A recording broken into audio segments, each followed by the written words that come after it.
Hi, boys and girls. Today we're going to talk about the miasma theory and the story of John Snow, a doctor from London. So, the miasma theory is a theory that claims that infections spread through a large, smelly cloud with organic matter. And today we would refer to this maybe just as pollution. So, this theory is based on medicine that's really, really old. Before we dive into what John Snow did, we have to remember that in the 1800s, doctors and practitioners were relying on medical practices that were founded in ancient Greek and Roman times. So a really long time before that. But John Snow had a different idea, and he really wanted to follow this disease and look at its behavior on the ground to truly understand the origin of the infection and how it was transmitted between people in a population. So what John Snow did is he got a map of London and he noticed that the outbreak was centered around Soho, which was a neighborhood in London. He took his map and he had his notebook. And every time an infection occurred, he would find the victim who had fallen ill.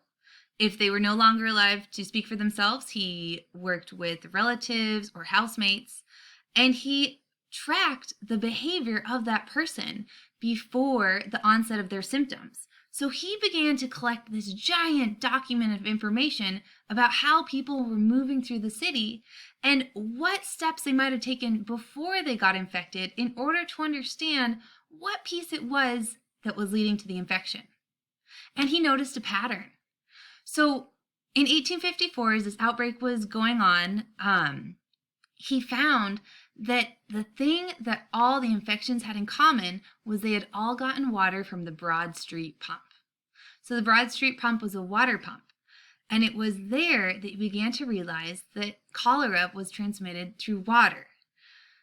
Eventually, he was able to convince the London Board of Health to take off the pump handle off of the Broad Street pump. Unfortunately, this was well into the outbreak, and lots of people had already died, but it was a step in the right direction.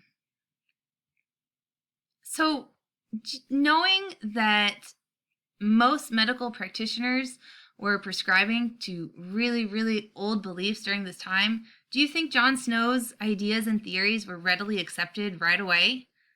They weren't. And in fact, it wasn't until 1866 that authorities finally accepted Snow's theory.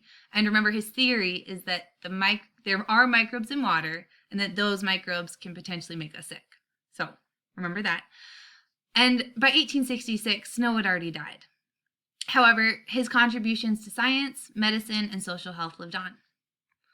What I want you to think about from this video is, what is the value of knowing the exact origin of a disease or infection?